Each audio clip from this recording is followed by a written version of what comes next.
Hey, really, if you think about it, who the heck knows who they are? Right? You got a lot of people, and the first thing, when you ask them, who are you? They're going to tell you what they do.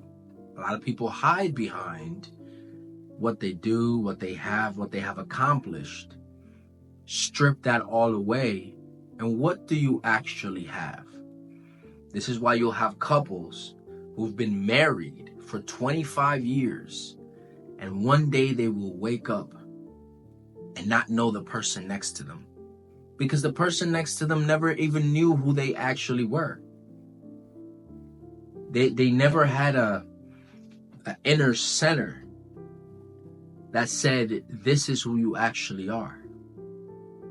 So if you really think about it, we live in a society full of people, and I'm going to get in trouble, but we live in a society full of people who are faking it.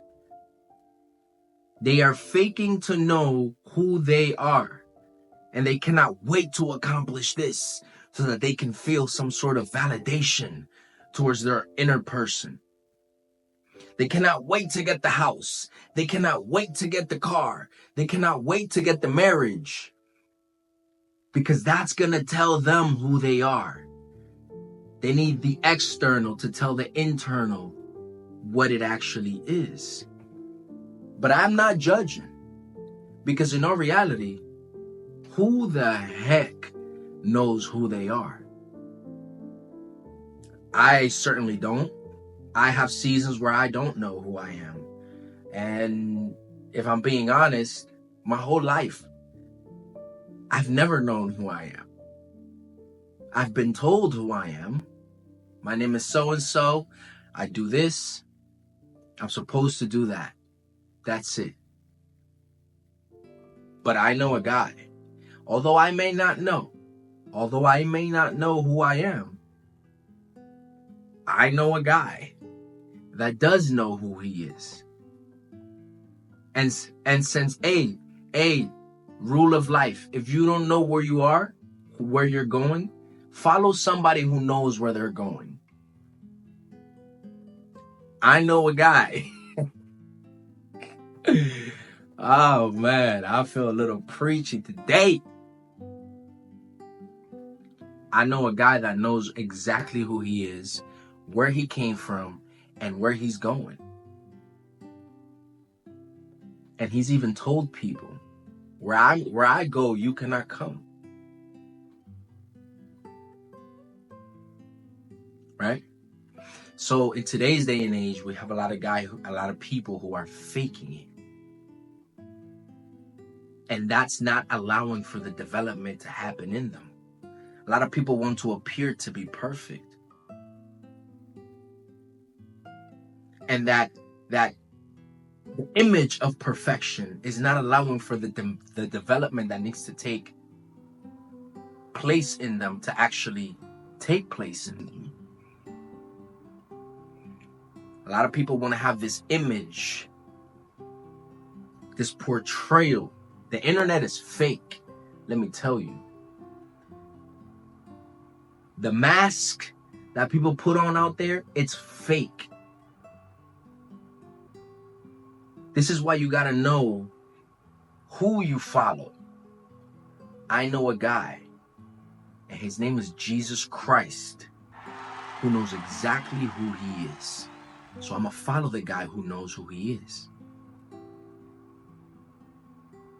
This is why you can't have too many voices. All right? You can't have too many voices in your life. One telling you to go this way, another one telling you to go that way. Some people putting their own perspective, their own interpretation of things. Especially the Bible. Don't let nobody tell you about the Bible. You go and read it yourself. You go and see what they're talking about. Doesn't matter their authority, doesn't matter their leadership position that they may have in the workplace, in the church. It does not matter. You go and get it yourself. And ask for help. Like I said, I certainly don't know who I am. I'm a sinner. I know that much. I'm an imperfect sinner who will fall, and I accept it.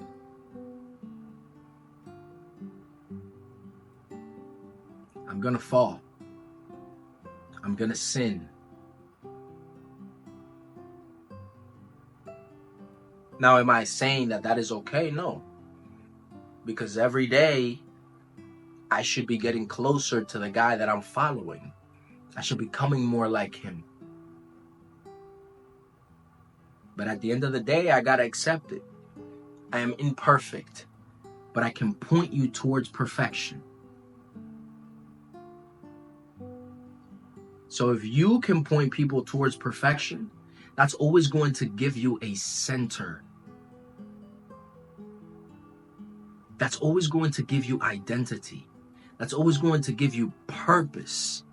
The most important thing, the most important day in your life is when you realize what you came here to do.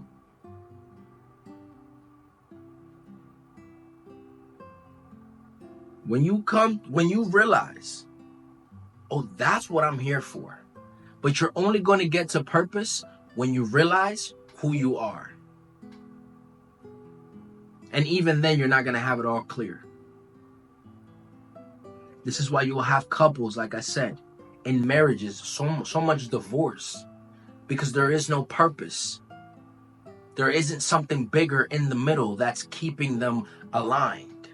Because the passion is going to go away.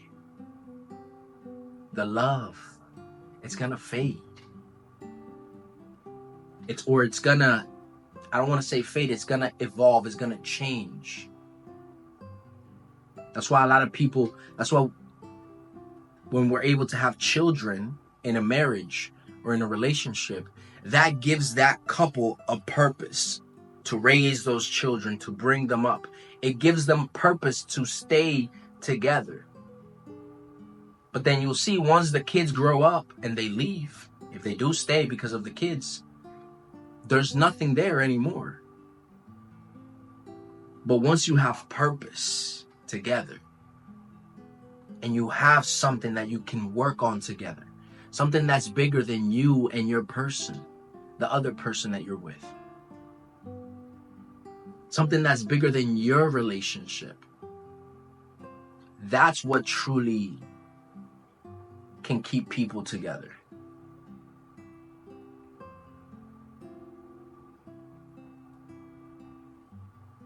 Another thing, people are afraid of criticism. One of the biggest fears is people fear being criticized by others. Oh my God, I wonder what they're going to think. I wonder what such and such is going to say. I wonder what the world is going to say. You really out here worrying about what the world is going to say? They're going to reject you. Not everyone is going to receive you. Most people are not going to receive you. If the world rejected a perfect man, what? Come on. What do you think is going to happen to you? Just accept it. And then in the church, inside of the church, many believers are afraid of, what's the church going to say? If I get on purpose, if I do this, if I do that, what are they going to think of me? You're too worried. You're too focused on outside noise. When God has called you to do something, it's between you and God. It's not between you, such and such, and such and such. No, it's between you and God. So, who are you? More importantly, who are you following that knows who they are? That's the key. That's the secret right there. That's what's going to give you purpose. In order to go talk to people, you got to meet people where they're at.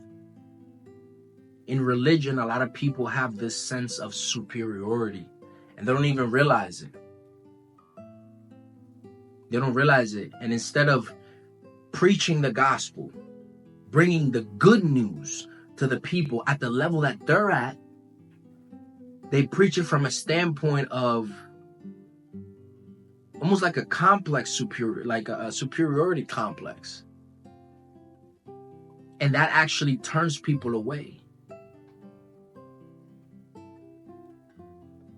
Paul says, let me look up the verse. Paul says in 1 Corinthians 9:22, he says, to the weak, I became weak to win the weak. I have become all things to all people, so that by all possible means I might have some.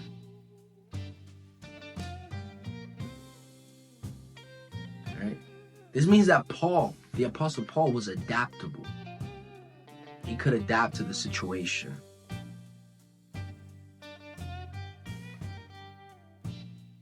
Without compromising his foundation, meaning without compromising who he follows. Right? You can become all things without forsaking who you actually are. That's where the true believers can actually preach the gospel. True Christians can preach the gospel in this manner. They can sympathize and empathize with those who are weak.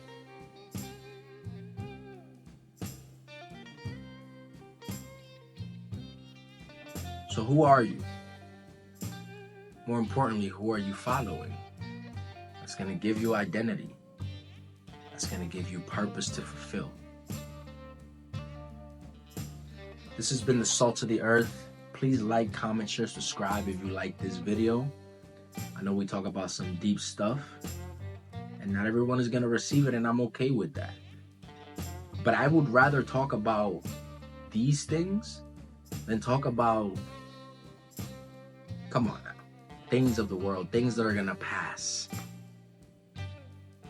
The news, what's trending. I'm good. This right here is timeless. You can play this video 40 years from now, and it's still going to be valid. I would rather talk about that, which is not my word, but is the bread of life that comes from above. I'm going to see you at the top because the bottom is way too crowded.